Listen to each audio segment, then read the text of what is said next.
Shoo-ba-da-ba-ba-ba-ya. Shoo-da-ba-ba-la-ya. Shoo-ba-da-ba-ba-ba-da-ba-da-ba-da-ya. Shoo-da-da-ba-la-ya.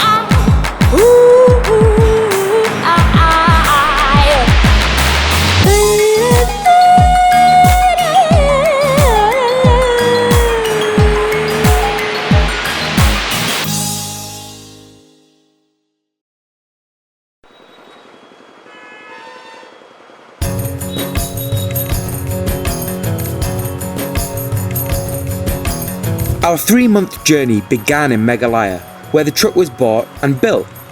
After 2 months on the road, and with monsoon over, it's time to head back to the northeast for some more great whitewater. That is, if we can even get out of Rishikesh. The railway bridge is so low, it almost destroyed the kayaks tied to the roof. Hello, my first daily video log. We have left Uttarakhand today. We have set off in a really big truck that rattles a lot, and the seats aren't technically bolted down yet. But it's actually gone well. We've done quite a bit. We did 150 or so kilometers today, and it went well. Nothing fell off, nothing broke. There are no new holes in the truck. So yeah, good day. Got a couple of things fixed in a truck yard. Had some dal and rice, and cracked on to Meghalaya.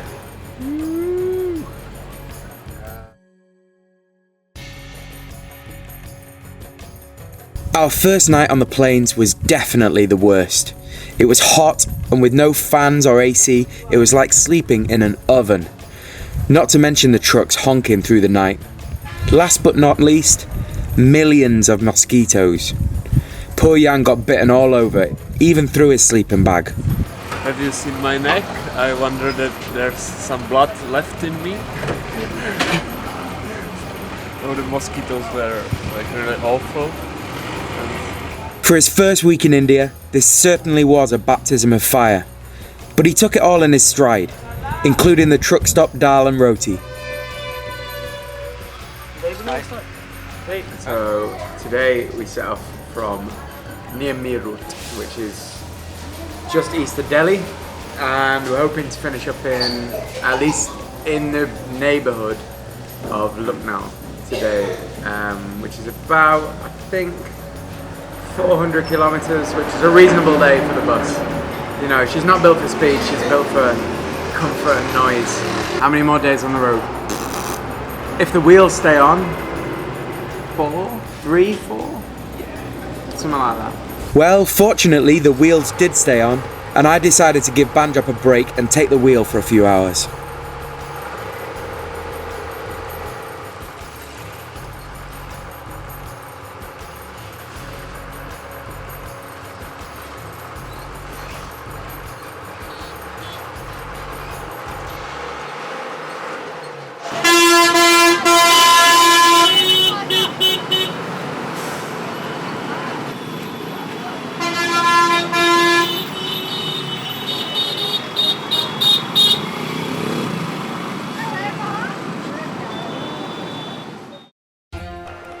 Day 3 saw us leave Uttar Pradesh and plough through Bihar in just one day.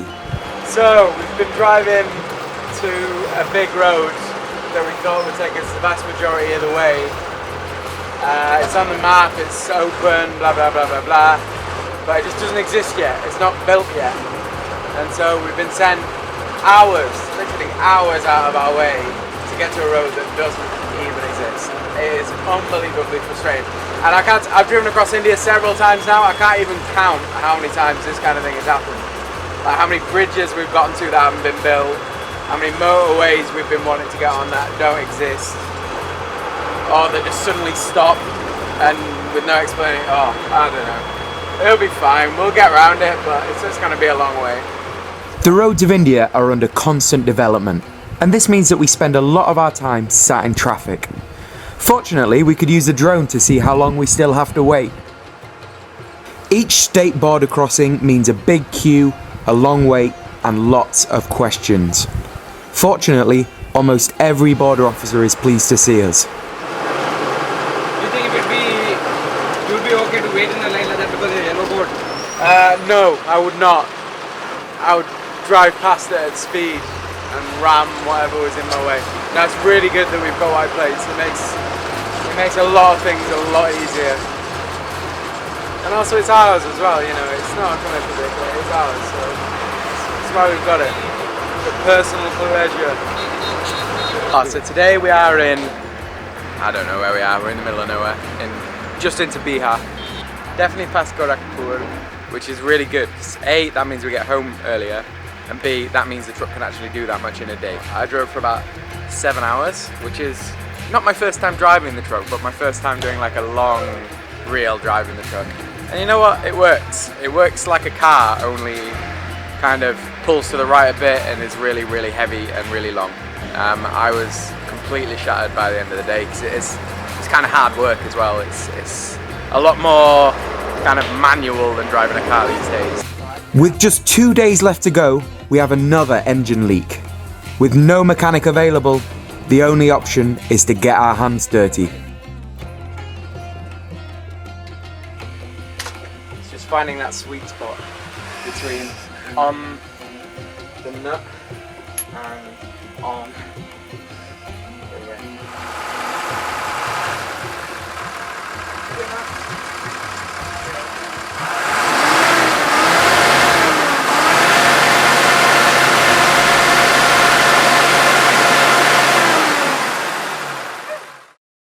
Well, today was looking like quite an uneventful day until Banjop spotted a traffic accident at the side of the road. Fortunately, nobody was hurt, so we could keep going. Yeah, I'm very glad to be in West Bengal, mostly because it means that we're very close to Guwahati. West Bengal equals Assam. Assam equals Meghalaya, which is a good thing. And 497 kilometers to go. Yeah, we can see mountains actually. That's nice. As a kayaker, I love the rain because that's what powers the rivers.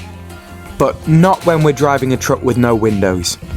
We've been soaking wet for hours. But fortunately, there's no better lullaby than the rain on a metal roof. You gotta do the rain dance.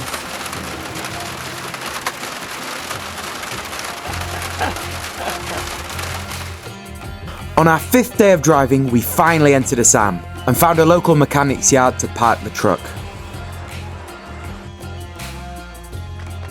We met some old faces, some new, and could finally get to work on a few important repairs.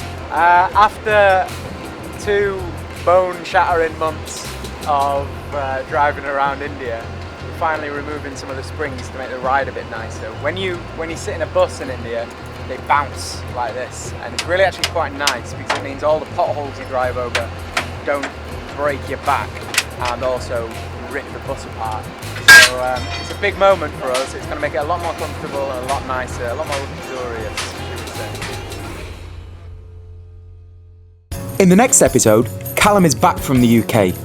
We go on a small vacation to the wettest place on earth and finish it off with a mega kayak festival.